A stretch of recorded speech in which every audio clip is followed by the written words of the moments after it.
नमस्कार दोस्तों, स्वागत है आप सभी का YouTube चैनल एमजे कृषि में। आज हम बात करने वाले हैं गेहूं के बुआई के ऊपर। गेहूं की बुआई कब करें, कैसे करें, कौन से बीज का प्रयोग करें और बुआई टाइम कौन सा खाद डालें। आज हम गेहूं की बुआई के ऊपर पूरी डिटेल जानकारी लेंगे। अगर दोस्तों आपने हमारे इस चैनल को सब्सक्राइब नहीं किया है तो अभी सब्सक्राइब कर लेवे। दोस्तों, गेहूं की बुआई अधिकतर धान कटने के बाद उसी जमीन पे की जाती है। खरीफ फसल की कटाई के साथ ही किसान रबी फसलों की तैयारी शुरू कर देते हैं। गेहूं की फसल रबी की प्रमुख फसलों में से एक है, इसलिए किसान कुछ बातों का ध्यान रखकर अच्छा मुनाफा कमा सकते हैं। दोस्तों, हमें पहले यह निश्चित कर लेना होगा कि खरीफ में धान की कौन सी प्रजाति का चयन करें और रबी में उसके बाद गेहूं की कौन सी प्रजाति बोए। गेहूं की अच्छी उपज प्राप्त करने के लिए धान की समय से बुआई जरूरी है, जिससे गेहूं के लिए अक्टूबर माह में खेत खाली हो जाए।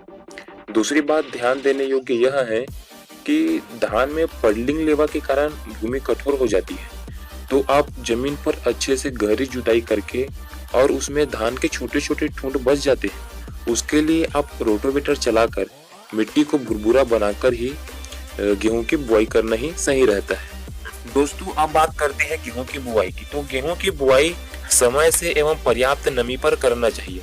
देर से पकने वाली प्रजातियों की बुआई समय से अवश्य कर देना चाहिए, नहीं तो उपज में कमी हो जाती है। जैसे जैसे बुआई में देरी होती जाती है, गेहूं की जो पैदावार में भी गिरावट बढ़ती चली जाती है। जैसे कि दिसंबर में बुआई करने पर गेहूं की पैदावार 3 से 4 कुंटल प्रति हेक्टेयर एवं जनवरी में बुआई करने पर 4 से 5 कुंटल प्रति हेक्टेयर प्रति सप्ताह की दर से घटती है। आप गेहूं की बुआई हो सके तो सीड ड्रिल के माध्यम से ही करें। सीड ड्रिल के माध्यम से करने से क्या है कि उसमें उर्वरक और बीज की बचत आती है, तो हो सके तो आप सीड ड्रिल के थ्रू ही गेहूं की बुआई करें। गेहूं की फसल से अधिकतम उत्पादन प्राप्त करने में बुआई का समय महत्वपूर्ण है। समय से बहुत पहले या बहुत बाद में गेहूं की बुआई करने से उपज पर विपरीत प्रभाव पड़ता है।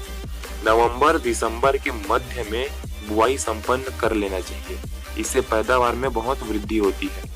सीड ड्रिल से बुआई करने के बहुत सारे फायदे हैं, जैसे कि इस मशीन में पौध अंतराल और बीज दर का समायोजन आप अपने इच्छा अनुसार कर सकते हैं। इस विधि से बीज भी कम लगता है और बुआई निश्चित दूरी तथा गहराई पर भी समरूप से हो पाती है, जिससे अंकुरन अच्छा होता है। इस विधि से बोने में समय कम लगता है।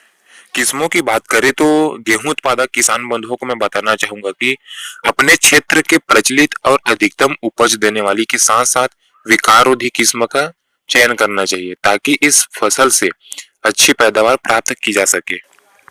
बीज की मात्रा की बात करते हैं तो बीज साफ, स्वस्थ एवं खरपतवारों के बीजों से रहित होना चाहिए।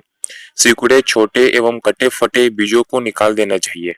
हमेशा उन्नत और प्रमाणिक बीजों का ही चयन करना चाहिए। दोस्तों, 1 हेक्टेयर के लिए लगभग आपको 100 किलोग्राम बीज की आवश्यकता होती है। यदि दानों का आकार बड़ा या छोटा है तो उसी अनुपात में बीज का जो दर है उसको घटाई या बढ़ाई जा सकती है। इसी प्रकार सिंचित क्षेत्रों में समय से बुआई के लिए 100 किलोग्राम प्रति हेक्टेयर बीज पर्याप्त होता है, लेकिन असिंचित क्षेत्रों में देरी से बोने के लिए 125 किलोग्राम प्रति हेक्टेयर बीज की आवश्यकता होती है। सदैव प्रमाणित बीजों का प्रयोग करना चाहिए और हर तीसरे वर्ष बीज बदल देनी चाहिए। दोस्तों, अब बात करते हैं कि बुआई के टाइम कौन से खाद डालना चाहिए। तो दोस्तों, गेहूं की बुआई में 2 प्रकार से खाद डालते हैं। उसमें से कुछ किसान एनपीके 12-32-16 डालते हैं, कुछ किसान डीएपी भी डालते हैं। तो दोस्तों, मैं आपको बताना चाहूंगा कि दोनों खाद बहुत ही अच्छा है। एनपीके 12-32-16 डालते हैं तो आप उसके लिए क्रमशः नाइट्रोजन, फास्फोरस, पोटास की स्थिति में 80-40-30 के अनुपात में ही करना चाहिए। और डीएपी डालते हैं तो भी आपको ज्यादा पैदावार मिलती है। डीएपी के लिए आप उसमें 50 किलोग्राम प्रति हेक्टेयर की दर से डालें। तो दोस्तों, दोनों में से आप कोई भी सा खाद डाल सकते हो। दोनों में सल्फर नहीं के बराबर आता है, तो आपको उसमें बुआई के समय सल्फर का भी प्रयोग करना चाहिए। सल्फर का प्रयोग आप उसमें 25 किलोग्राम प्रति हेक्टेयर की दर से डाल सकते हैं। और अगर आपकी भूमि में जिंक की कमी दिखे तो आप उसमें जिंक का भी प्रयोग कर सकते हैं। नहीं तो आप जब आपकी फसल निकल जाती है तो फर्स्ट सिंचाई में जिंक का प्रयोग कर सकते हैं। दोस्तों, यह जानकारी अच्छी लगी तो एक लाइक और सब्सक्राइब जरूर कर देवे। धन्यवाद।